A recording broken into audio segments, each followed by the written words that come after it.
ফেসবুকে দেবাংশু ভট্টাচার্য, তৃণমূল নেতা দেবাংশু ভট্টাচার্যের তাৎপর্যপূর্ণ পোস্ট। জনপ্রতিনিধি এবং পদাধিকারীদের কাছে অনুরোধ, দয়া করে নেত্রীর অসম্মানের সময় অন্তত মুখ খুলুন। ফেসবুকে পোস্ট করেছেন দেবাংশু ভট্টাচার্য।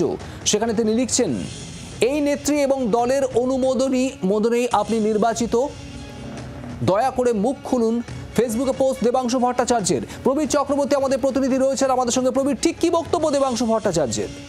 দেখো, গত দুদিন ধরে দেখা যাচ্ছে যে ছাত্র যুবর ভূমিকা নিয়ে তৃণমূল কংগ্রেসের অন্দরেই বিভিন্ন মত সামনে চলে আসছে। সাংসদদের মধ্যে কল্যাণ বন্দ্যোপাধ্যায় বলছেন ছাত্র যুবরা ঘুমিয়ে আছেন, সৌগত রায় বলছেন ছাত্র যুবরা সক্রিয় রয়েছেন। এই বিতর্কের মধ্যেই দেবাংশু ভট্টাচার্যের ফেসবুক পোস্ট রীতিমতো কিন্তু আরো নতুন করে জল্পনা জুগিয়েছে। দেবাংশুর নজরে কারা, দেবাংশুর লক্ষ্যে কারা? দেবাংশু কিন্তু কারোর নাম নেননি, কিন্তু জনপ্রতিনিধিদের কথা বলেছেন এবং দলের পদাধিকারীদের কথা বলেছেন। যে যারা জনপ্রতিনিধি পদাধিকারী তারা কিন্তু মমতা বন্দ্যোপাধ্যায়ের জন্য সব পেয়েছেন। মমতা বন্দ্যোপাধ্যায় আপনাদের সব দিয়েছেন, কিন্তু কঠিন সময় আপনাদের দেখা যায় না কেন? কঠিন সময়ে লড়াইয়ের সময় আপনাদের দেখা যায় না কেন? লড়াইয়ের সময় আপনারা কোনো পোস্ট করেন না, সামনে থেকে দাঁড়িয়ে লড়তে চান না। এই বিভিন্ন বিষয়কে সামনে নিয়ে কিন্তু দেবাংশু ভট্টাচার্য একটা বিশাল সোশ্যাল মিডিয়ায় তিনি লিখেছেন দলেরই জনপ্রতিনিধি এবং পদাধিকারীদের বিরুদ্ধে।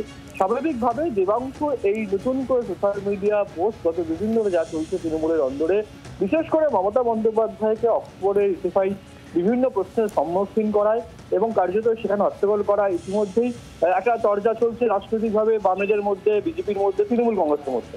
কিন্তু সেই প্রভাব তৃণমূলের অন্দরে বয়ে যাচ্ছে। দেখা যাচ্ছে যে মমতা বন্দ্যোপাধ্যায়কে হেকেল করার চেষ্টা করছে এসএফআই, তা সত্ত্বেও দলের জনপ্রতিনিধিরা, দলের পদাধিকারীরা তারা চুপ করে রয়েছেন, তারা কিছু বলছেন না। এই নিয়ে কার্যত সোশ্যাল মিডিয়ায় ক্ষোভ প্রকাশ করেছেন তৃণমূল কংগ্রেস আইটি সেলের প্রধান দেবাংশু ভট্টাচার্য। প্রবীর, ধন্যবাদ। দেবাংশু ভট্টাচার্যের এই তাৎপর্যপূর্ণ পোস্ট আজ ফেসবুকে। সেখানে তিনি লিখছেন, জনপ্রতিনিধি এবং পদাধিকারীদের কাছে অনুরোধ, দয়া করে নেত্রীর অসম্মানের সময় অন্তত মুখ খুলুন। লম্বা পোস্ট করেছেন ফেসবুকে এবং সেখানেই তার এই বক্তব্য। দেবাংশু লিখছেন, এই নেত্রী এবং দলের অনুমোদনেই আপনি নির্বাচিত, তাই নেত্রীর অসম্মানের সময় অন্তত মুখ খুলুন, বার্তা দেবাংশু ভট্টাচার্যের। সজল ঘোষ বিজেপি নেতা আমাদের সঙ্গে রয়েছেন টেলিফোন লাইনে। সজলবাবু, দেবাংশু ভট্টাচার্যের ফেসবুক পোস্ট, সেখানে তিনি লিখছেন, দলের পদাধিকারী জনপ্রতিনিধিরা নেত্রীর অসম্মানের সময় অন্তত মুখ খুলুন, তাদের অনুমোদনেই আপনি নির্বাচিত, কি বলবেন? আচ্ছা, আপনি বলুন তো, দেবাংশু বলেছিল যে যারা অসময়ে দল ছেড়ে বেরিয়ে যাচ্ছে তারা যদি আবার ফিরে আসে আমি গেটের গোড়ায় পাপস হয়ে শুয়ে থাকবো। তো সেই পাপসে তো সবাই ওর মুখে পা ঘষে সবাই তো ভেতরে ঢুকে গেছে, তখন তো নিজেই মুখ খোলেনি, নিজেই মুখ খোলেনি। আচ্ছা বলুন তো দেখি, লন্ডনে যে ঘটনাটা ঘটেছে সেই ঘটনায় মানুষ রাস্তায় নামবে কেমন করে? কোন মান সম্মান থাকলে মানুষ নামতে পারে?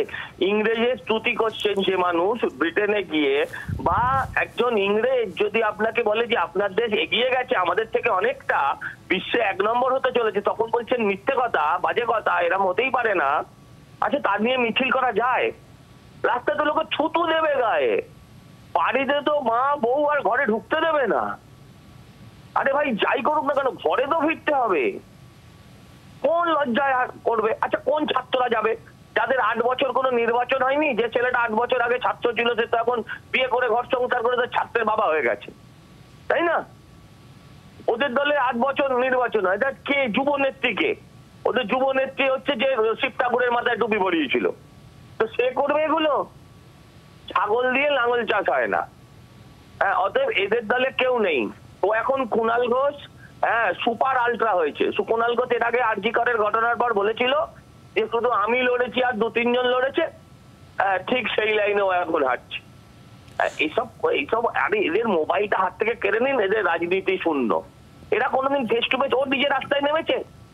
ওর নিজে কোনো জায়গায় ধর্মতলার বুকে প্ল্যাকার্ড নিয়ে দাঁড়িয়ে থাকতে পারতো তো? যদি তোর ডাক শুনে কেউ না আসে তবে একলা চলো রে বলে, নিজেও করেনি, অন্য লোককে জ্ঞান দিচ্ছে। ও কোথায় করেছে? একেবারেই।